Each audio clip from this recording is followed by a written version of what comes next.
19 to 6, Jim has sent a text saying, look, for the sake of democracy, I think we need to change the rules around forming government.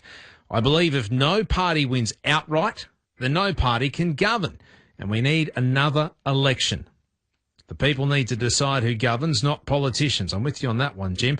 By having another election, everyone knows the state of play and can unequivocally vote in the government of their choosing. Has Jim got a point? Another election? Is that what we want, Jim? Oh, I don't know about that. And we don't know the state of play yet. The Labor Party, I don't think it won't be the LNP, but the ALP could still win outright. There's still a few seats undecided. We heard from Robbie Katter a little later in the program.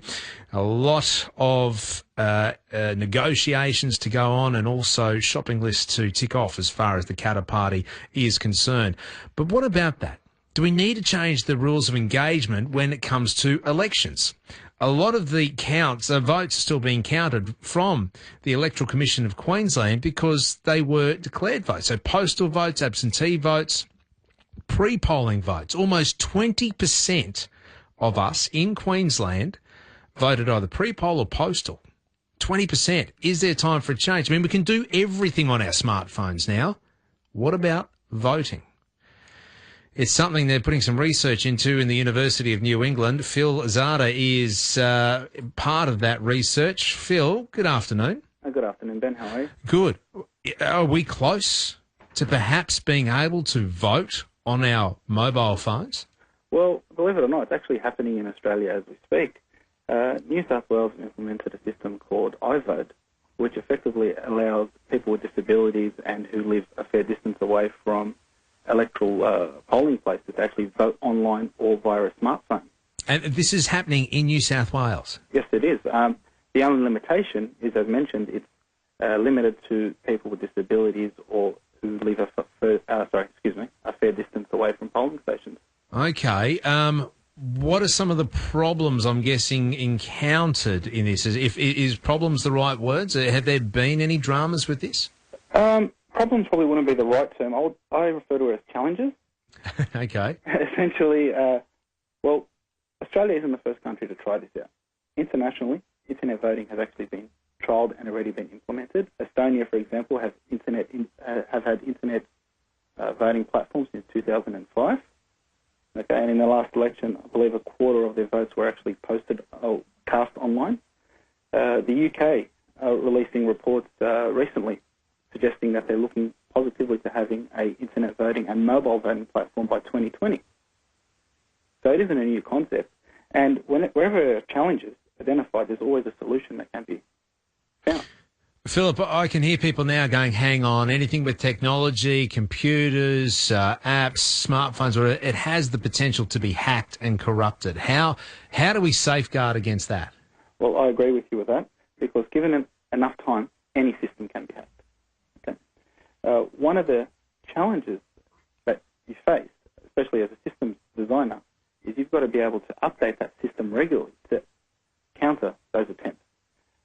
Take internet banking, and people are doing it now through their smartphones. You've got the Commonwealth app where you don't even need to have your card anymore. You can just tap on the pay pass with your phone and there you go.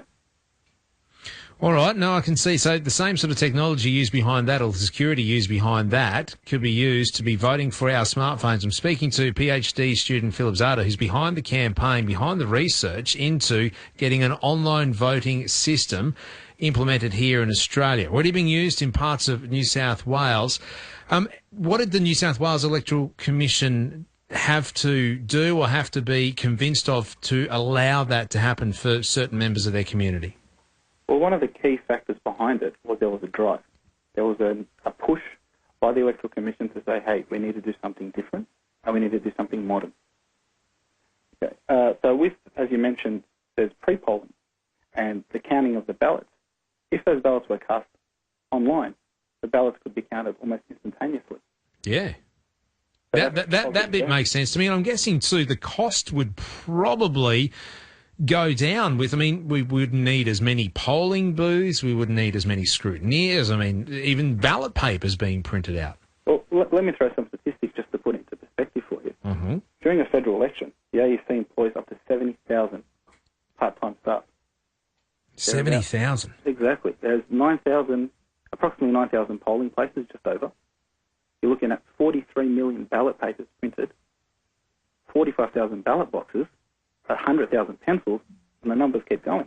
The pencils as well, yeah, throw them in there too. All right, so if there was online voting or mobile voting, if you could do it from your smartphone, have you done the numbers, projections of how much could be saved or would be saved if something like this was implemented?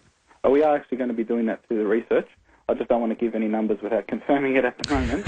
No, it's fair enough. How long is your research expected to take? So we've completed the first year, so we've done all the readings, the literature reviews, analysis of the international trials, and now we're actually at the stage, we're beginning phase 2, which is effectively getting feedback from the Australian public and trying to identify those challenges that they perceive that are stopping them trusting a system. So the key term here is trust. Yeah. If we can establish that trust, then the system will be viable, I believe. To give you a perfect example where that didn't happen properly was in Norway. They were the leaders at one stage of internet voting trials. But the system was cancelled because people did not trust the system. Would it be everyone having to vote on the same day? Or No. could this be done over a period of time? Because if it was done over a period of time, I'm just trying to think of possibilities here. I mean, you'd be able to get results through earlier, so candidates and parties would know where people are leaning towards. Well, fortunately, we do have the laws in place which actually can stop that from happening. Okay. Because what's actually been done, because one of the challenges that we've identified is coercion, where somebody can say, hey, you have to vote this way and you have to do it in front of me. So what countries overseas have actually done to combat this is they open up the polling 7 to 10 days before election day for you to cast on your smartphone device. But then you can actually cast again as many times as you want, and your latest vote is the one that counts. And as a fail-safe, you can still pop into the polling place on election day and cast a paper ballot, and that paper ballot will override what you've done on your smartphone. Okay, so you can vote as many times as you like, but it's the last one that counts. Exactly. It's a bit like hitting like on Facebook, isn't it? Does that devalue the process a bit if you're just pressing a button and go, there you go, done? I don't believe so. I know for a fact during the last election I went with a few friends of mine to the polling place close to here, and we were waiting, I believe, 45 minutes to an hour just to cast our vote. Yeah, right. A couple of my mates, unfortunately just said, you know what, I'm going to donkey vote, which is just tick any box and off we go, because they got frustrated with the scenario. Whereas think about it, if you're sitting at home, you have in front of you your computer, you can actually go in, have the facilities to actually see what these parties are promising. Well, Phil, it does sound like, I mean, look, if the technology's there, why aren't we using it? Maybe it's a good point. And look, we wish you all the best on your research. We'll touch base with you once you have finished it and see what the numbers say. It's Phil Zarda there, doing his PhD at the University of New England on mobile voting. What do you think? 1332, is it something you would consider doing? Does it devalue the process? Does it open up a whole new world? I mean, we wouldn't have to set aside that time to go to the polling booths. Let us know. 1332. Victor's phoned in. G'day, Victor. G'day, Ben. How you going, mate? Good. Voting by phone? Yeah, done it by landline through the Electoral Commission and this election. Hang on. So you voted by phone? Yeah, because I got a disability. Okay. So I voted via phone. And how does it work? They ask you to make up your own PIN number. Yeah. Then when they want you to cast your vote, they give you their PIN number and they match it all up. Okay. Then the people at the Electoral Commission, they talk you through the voting and they put the ballot in on your behalf. Well, there you go. All right, Victor. So they were using technology now to do that. I wonder if they'll take it a step further to do it via mobile phones, whether or not that's the way to go. Victor, thank you very much for your call. I didn't know you could do that. There we go. Well, they are doing the study down the University of New England. 1332. Let us know your thoughts on this. Voting by mobile phone. Would it work? It's coming up to 10 to 6. Yeah. Look, if you do want to be involved as part of that research with mobile voting, they've got a website. It's pretty easy. mobilevoting.com.au. Would it be a good idea?